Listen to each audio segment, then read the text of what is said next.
Good afternoon. How are we all doing? Alright. So my all-time favorite phrase in community development is, We're from the government, we're here to help. right? That's the classic. What excites me today is we're in a room with a bunch of innovators and people who are thinking outside the box. And in housing, that's not something we always do really naturally. Okay? So instead of me saying I'm from the government and we're here to help, I would love for you guys to help us today. And please make this interactive, have a conversation, exchange, ask questions. So I'm going to go through a lot of numbers. I'm going to do it pretty quickly. And the first thing I'm going to do is start with some problems. Okay? And I hate starting a problem because that sometimes is what it takes to get people's attention. Seth, can I just have you do a little bit more of an introduction of yourself so they know how to find you after? Yeah. So I'm the Managing Director of Community Development at Vermont Housing Finance Agency. So what we do is we build and support the development of affordable housing throughout the state.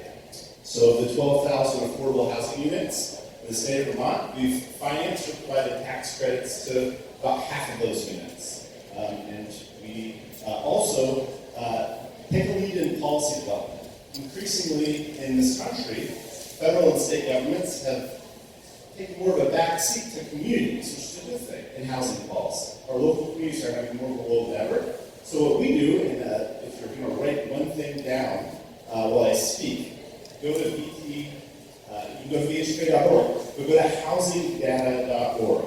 That is a Vermont-specific site that we manage that has data and information about your communities and about housing at large and in general. Okay? Got it. Okay, so let's go through some numbers. Let's talk about what's the state of housing, right? What's going on in Vermont? So we're going to go through today the need, right? That problem statement, the stock, the cost, and then some of the policy barriers. And I'm going to hand it over to Becca, who is the policy wonk and whiz. And I'm going to take you through, she'll take you through some of the latest and greatest in terms of what's being done by our very bright policymakers in the state. So the first thing I want to point out is housing policy has broad shoulders, right? So I said community development to start off with. We manage something called the Qualified Allocation Plan. The Qualified Allocation Plan is a document that tells the federal government and our communities how we're going to invest most of the $71.5 billion that we as a state put into affordable housing every year. Okay? And in that document, you'll find a lot of soft stuff. And that's recognition that we don't just build buildings, we're trying to build communities, or we're trying to build homes for people. Right now in this state, there are still over 1,200 people homeless. Is that a surprising number to anybody? It's a state of 642,000 people, and we still have 1,200 people who are homeless. So that's problem number one. How do we solve that issue? How do we make that go away? And then 16% of our households, your neighbors, 16% of our households are severely cost burdened. That means that these households are paying more than 50% of their monthly income just to provide a roof over their head, right, before any other costs are hitting them. And then another 37% are paying more than our target, which is about 30% of incomes going towards housing. That's kind of a nice number.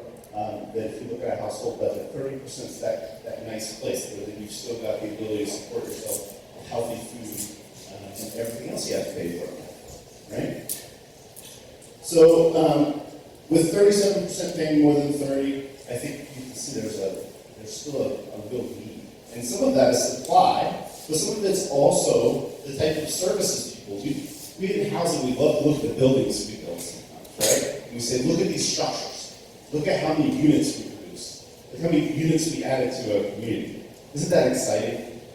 When you tackle an issue like homelessness, you can make people not homeless. How do you keep them not homeless, right?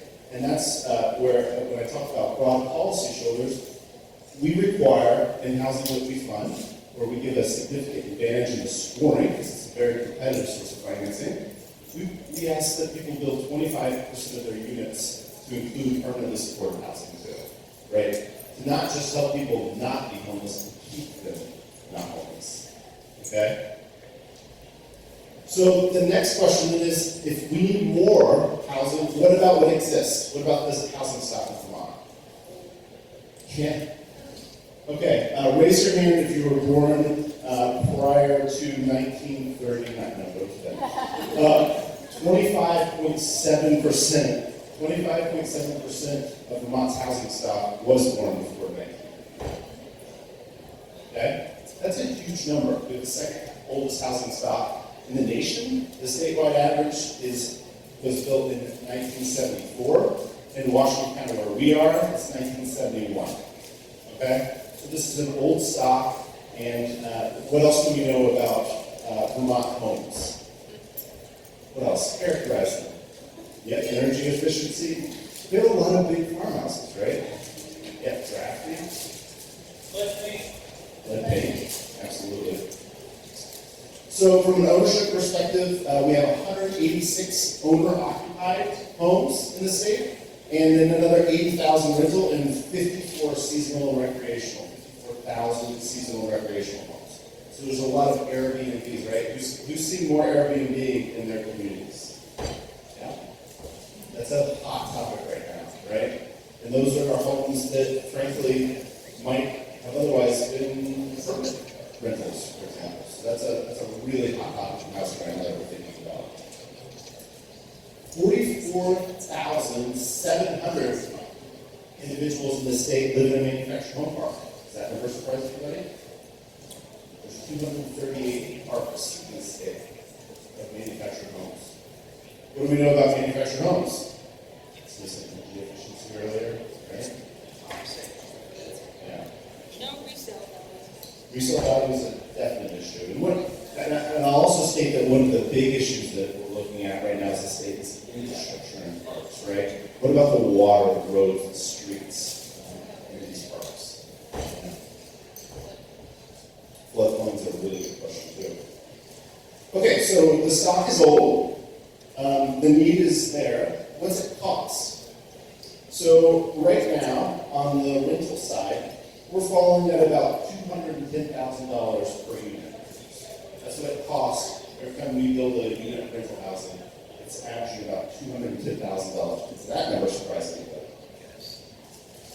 In northern New England, the average is $234,000, right? And where is it going? It's not going down, right? It's going up. So right now we're in the middle of the statewide housing cost study that's going to be rolling out later this year with some results and some ideas about how to reduce that cost. But housing that costs a lot, if we are going to stretch our resources, right? If we only have a limited amount of money to spend on affordable housing, that's going to stretch how many units we can actually produce. New construction of a home in our state is averaging right now $296,000, and that's a new single-family home, right? We're up to $148.23 per square foot. And if you do the average 2,000 square foot home, that's what you get out to. So 296, does that sound affordable to anybody? And that's what it costs to build it. The person building it would like to make a living and feed their family too. So there's more money built in than just the cost, right? There's a transition to where they've got to have income. So you can gross up at least 15% of what that individuals can expect to earn on that home. So another thing we talk about a lot when we think about stock and cost, I said it's not just an endless supply question. But right now, our state has a 0.16 annual rate of change in housing. That means that every year we gain 0.16 more housing units than we did the year before. And for example, between 1980 and 1990, we were 1.8%. So does anybody see a problem with that? So I know that there's a lot of disdain for just looking at supply side economics, but we have a supply issue in Vermont, right? And trying to make our resources do more with housing that's costing more, and also trying to do things that are socially responsible, like development downtowns, making sure we're doing historical preservation, that we're taking the old buildings in our state and transitioning them into our community's futures. That costs money, right? So remember I said that we want your help, right? The idea here is I'm throwing out these problems. We have all of you as innovators are trying to think about what are some potential solutions to this thing. The thinking that's being done in the tiny house area I'm reading right now, we need those types of brains to act on these issues.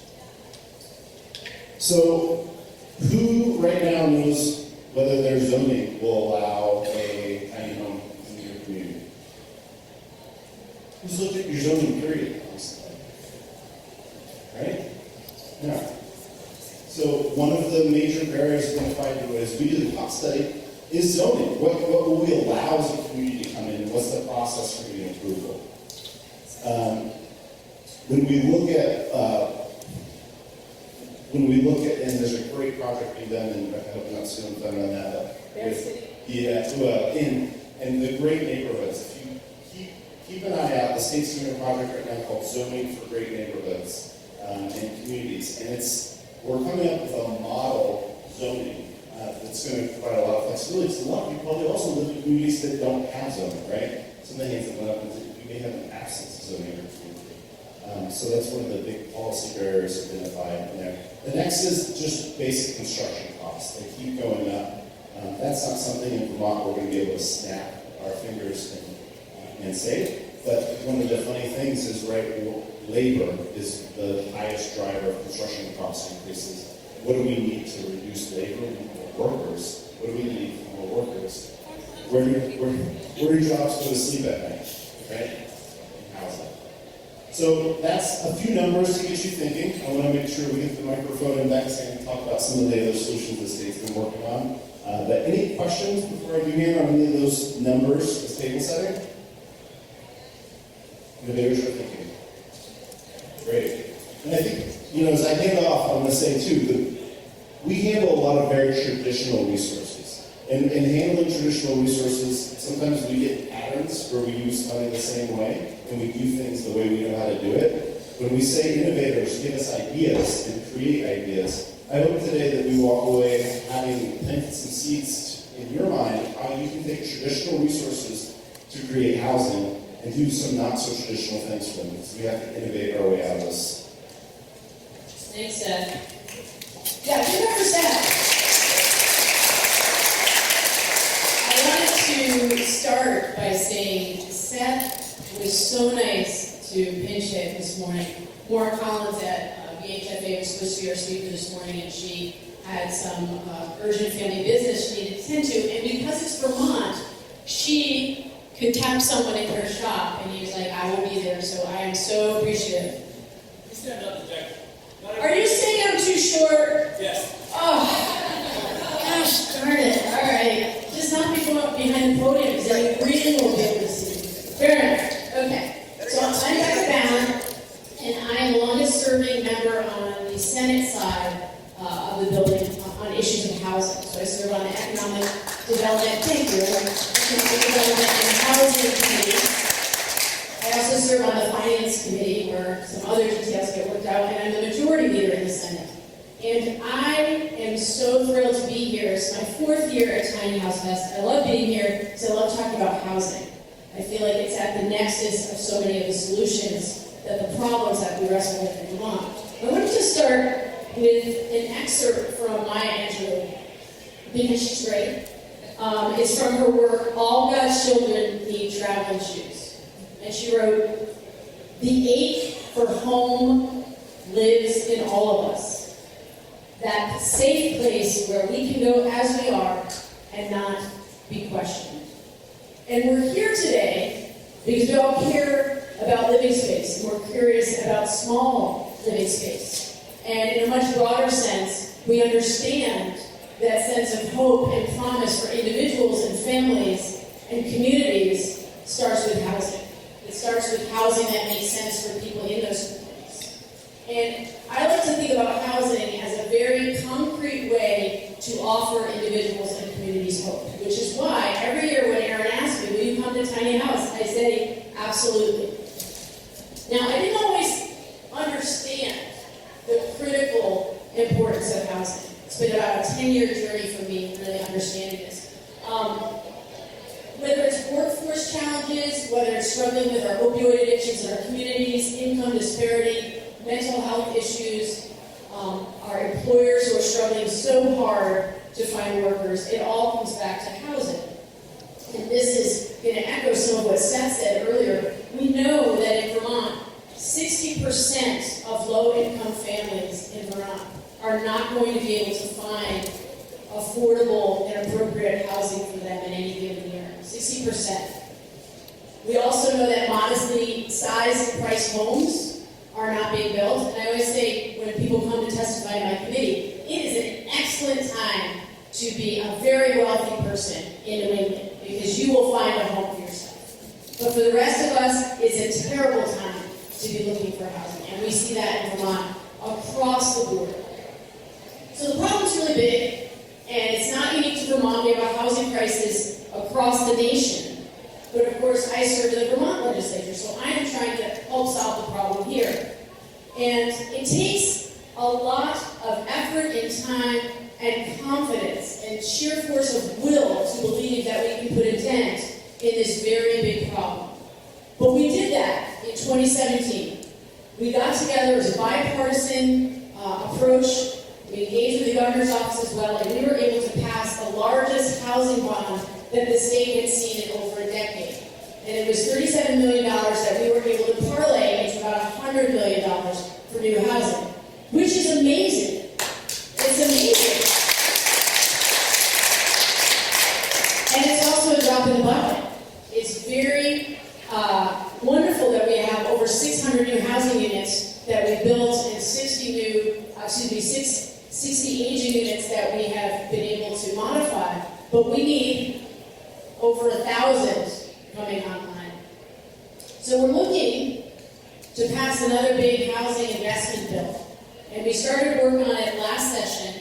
And you may have seen the news if you follow VT Digger. Our treasurer, Beth Pierce, who I have a tremendous amount of respect for, was not keen on the idea. She was concerned about a downgrade in how we are assessed in terms of our level of debt across the country. And so this housing bond that we wanted to get through for a second time was sort of put on the sidelines. But we have asked the treasurer to please come forward in January with some new solutions. If it is not another housing bond, what other monies are available to us? Because we cannot take our foot off the gas pedal. Every community around the state has needs around housing. So look forward to another big investment from the legislature. We've been doing community engagement meetings in multiple communities. Our committee actually went on the road this fall, and we had a meeting in White River Junction and in Rutland. On Tuesday, I'll be up in St. Albans. Later in the month, I'll be in Brattleboro with my committee, and then up to Burlington again, because we want to hear about critical housing needs in those particular communities that are hubs for their regions. I wanted to talk briefly about an interesting idea that has come up in every tiny house fest that I've talked to, and that is, why can't we use tiny homes to meet the needs of residents who are struggling with chronic homelessness or mental health issues? That it seems like it could be a solution to this problem. And as Seth alluded to, it is not just the building of the housing, which of course is important, and finding the land to build on that is accessible to services, but those folks in those tiny homes need wraparound services. So we're looking a lot on how to make supported housing work. And there's a pilot project that's come out of our bond in Berry City. There are a couple tiny homes that are coming online in Berry City. They're being matched with housing vouchers, and they're being built not very far away from the mental health services in Washington County. So we're very interested to see if there will be some successful results coming out of that project, and hopefully we can replicate that statewide. The other thing I want you to know is there are being some interesting things done with rehabbing old hotels and motels in Vermont. We've seen them up in Chittenden County. We've also seen them in my county and Windham County, taking these old dilapidated motels. Many of you may not realize we give a ton of vouchers to families to go use at some of these motels. And I will tell you, you would not want your family being in some of these motels. They are not healthy and safe place for a lot of people to be. But we don't have the housing available. So we've been able to rehab several of those motels. And the one in Brattleboro is amazing. It's It's now called Great River Terrace, and I talked to some community members who now live there, and it is no longer a rundown motel. It is a community with a community room and people who feel like they're part of something larger than themselves. And I hope that we will be able to take that idea out to other parts of Vermont. So we're going to now bring it down to get some questions, and if we can't get your answers, the most important thing is that we have your questions and we can take them back to the legislature and to Vermont Housing Finance Agency. So, And there's also room to add into the lobby. They move forward really fast. The other thing I want to say is that project you're talking about in Barry, there's a talk about it at 4 o'clock today. Wonderful. The downstream. That's great. Okay, so I think I saw your hand back here first. Yes. Hi, I'm Darcy Jameson. First, I want to say thank you for your question. So we have this. Hi, I'm Darcy Jameson. I want to thank you for your leadership. I'm going to talk at 1 o'clock. I'm a Boston-based affordable housing developer. Bishop for spend my free time here in the Valley. And the 3 communities I'm going to talk about later on were really made possible because of strong leadership at the federal level, at the state level, and at the local level. So federal financing, state, local zoning initiatives, tax incentives, really pulling out every tool in the toolbox. So I really just want to say thank you for the leadership and encourage continued creative thinking. That's the only way it happens, is if all the partners come together with a shared vision. Welcome. And maybe people can take the mic and then hand it on to the next. You're on deck back here, okay? My question is there any discussion in the legislature about addressing the issue of zoning statewide? Because I've experienced this in other areas of policy where the variability of policy around zoning has really presented some challenges to develop projects and to go places. And I know that has to be balanced against local control and people's investment and stuff, but I just wondered if there's any discussion even around things like permitting tiny houses. Why don't you take this?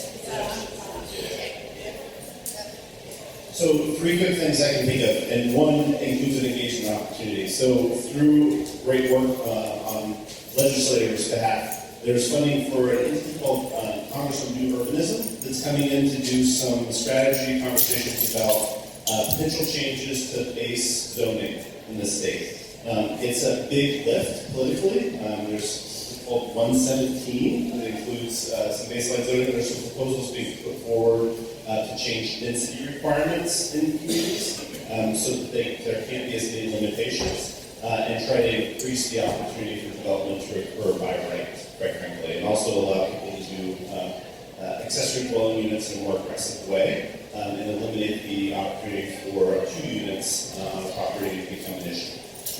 So I'm going to stop with that one because that's big. And if you look up the state's zoning for great neighborhoods, there's a great toolbox there as well for proposed changes.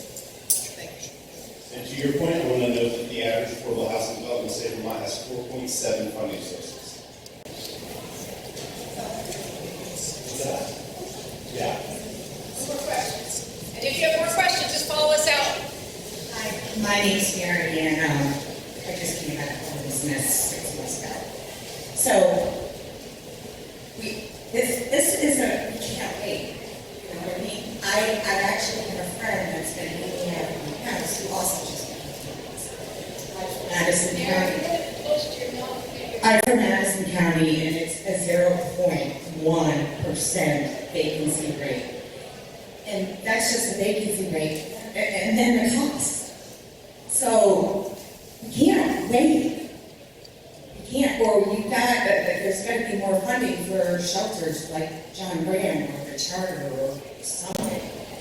Because I was able to stay at the John Graham shelter and having a roof over my head, place to cook food, place to sleep. I was able to gain a job. I'm here speaking at the next panel. I've been getting politically active. You know, I know it takes a lot of guts for me to stand up here. Most people won't do this. And there's an urgency there. So, gotta stop the politics and start thinking about the right idea. Well, the good thing is, after years of talking about this in the legislature, I do feel like we have a critical mass of people on both sides of the aisle across the geographic spectrum who understand this. And so I feel your urgency. I have religion on this like no other topic, and I would love to talk to you. Okay, thank you for being here.